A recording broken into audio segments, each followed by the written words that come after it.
Bonjour et bienvenue. Aujourd'hui, on plonge dans une étude toute récente qui pourrait bien changer notre regard sur la prévention des maladies métaboliques. Oui, une étude vraiment passionnante. Elle est publiée dans le Journal of Sport Science and Medicine le 1er mars 2026. Alors le titre, il est un peu long. Physical Activity Modifies the Association between C-reactive protein, triglyceride glucose index, CTI, and dyslipidemia. Evidence from a 10-year Chinese cohort. Voilà.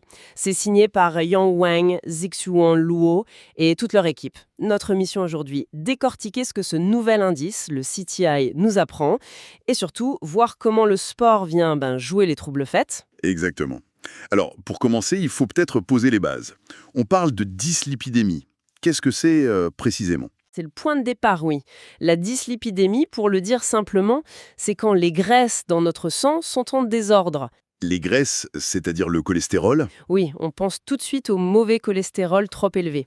Mais ça peut aussi être les triglycérides ou même un bon cholestérol qui est trop bas. Le problème, c'est que ce n'est pas juste un chiffre sur une prise de sang. Non, bien sûr. C'est un facteur de risque majeur pour les maladies cardiovasculaires. C'est la première cause de mortalité dans le monde.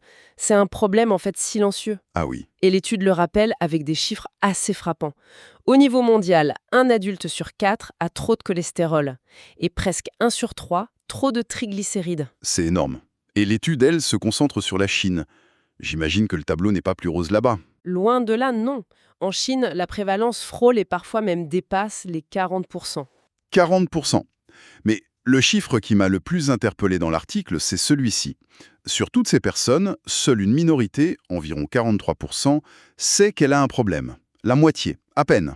Et parmi celles qu'ils savent, à peine 7% arrivent à le contrôler efficacement. On parle d'une vraie bombe à retardement sanitaire. C'est dans ce contexte-là de dépistage un peu défaillant que les chercheurs proposent un nouvel outil. Voilà, on y arrive. Ce fameux indice CTI. D'habitude, on regarde le cholestérol, les triglycérides, le sucre. Mais séparément. Qu'est-ce que ce CTI a de si spécial? En quoi il change la donne? C'est toute la philosophie de l'indice, pensez-y comme ça. Les tests sanguins classiques sont comme des photos, un instantané. D'accord. Une photo du sucre, une photo des graisses, c'est utile, mais ça ne raconte pas toute l'histoire. Le CTI, lui, c'est comme passer à une vidéo thermique. Ah, j'aime beaucoup l'analogie. Il nous montre deux processus en même temps. D'un côté, il mesure la résistance à l'insuline. C'est-à-dire la difficulté du corps à gérer le sucre. C'est ça, via un indice déjà connu, le TICG. Et de l'autre, il mesure l'inflammation chronique, le feu intérieur, avec la protéine C-réactive. La HSCRP. Exactement. En combinant les deux, le CTI ne dit pas juste « il y a un problème de sucre », il dit « attention, le moteur surchauffe et il y a un début d'incendie en même temps ». Cette vision intégrée est beaucoup plus puissante.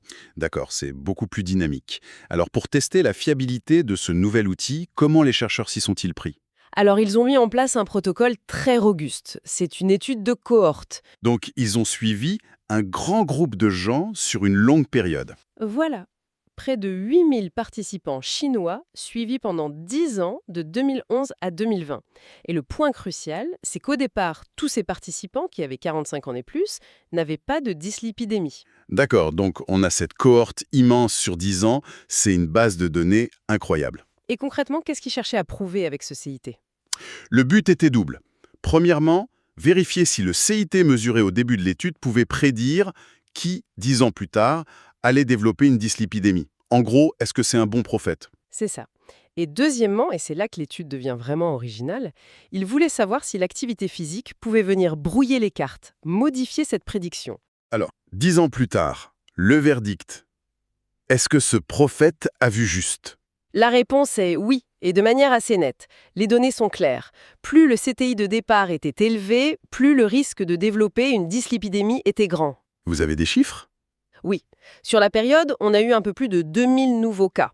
Et l'analyse montre que chaque augmentation d'une unité du CTI, ça correspond à une hausse du risque d'environ 9%. 9%. Et si on compare les extrêmes, les personnes dans le quart supérieur du CTI avaient un risque 15% plus élevé que celles du quart inférieur. Et j'imagine qu'ils ont vérifié que ce n'était pas dû à d'autres facteurs, comme le tabac ou d'autres maladies. Absolument, c'est crucial. Ils ont ajusté leurs calculs pour tenir compte de l'âge, du sexe, du mode de vie, des autres pathologies.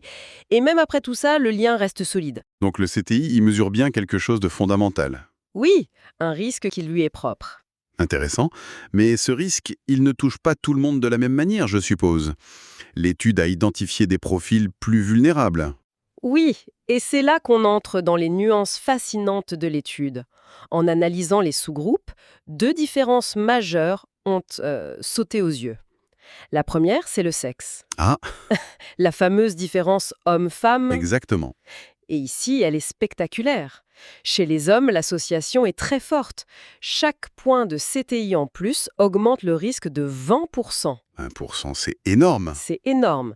Mais chez les femmes, l'association disparaît. Statistiquement, il n'y a pas de lien significatif. Attendez, le lien est très fort chez les hommes et inexistant chez les femmes.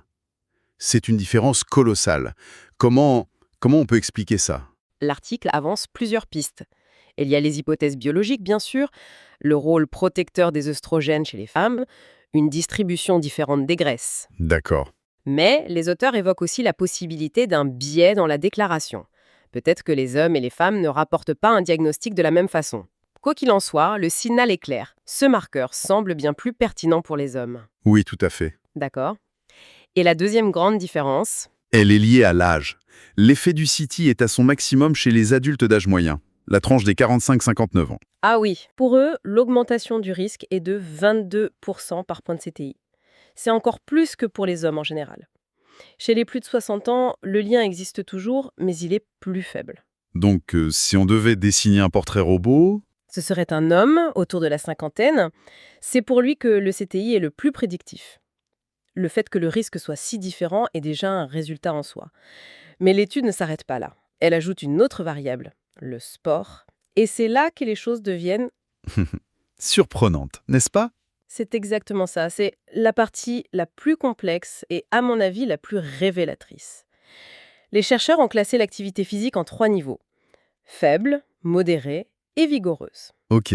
Premier constat, un peu attendu, faire du sport ne suffit pas à effacer complètement le risque. Le lien persiste. Mais en creusant, ils ont trouvé un résultat totalement contre-intuitif. Allez-y, je suis prêt. L'association la plus forte, donc la plus forte augmentation de risque par point de CHTI, on ne la trouve pas chez les sédentaires. Non, non. Non. Mais chez les personnes qui pratiquent une activité physique vigoureuse. Chez eux, le risque grimpe de 28% pour chaque unité de CHTI. Pardon, mais ça n'a aucun sens.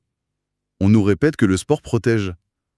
Comment c'est possible que le risque soit plus élevé chez les plus sportifs? Il doit y avoir une explication? C'est la réaction normale. Et c'est ce qui rend cette découverte si intéressante. Pour comprendre, il faut oublier l'idée d'une ligne droite. D'accord. Les auteurs ont utilisé une technique statistique qui leur permet de voir la relation comme une courbe.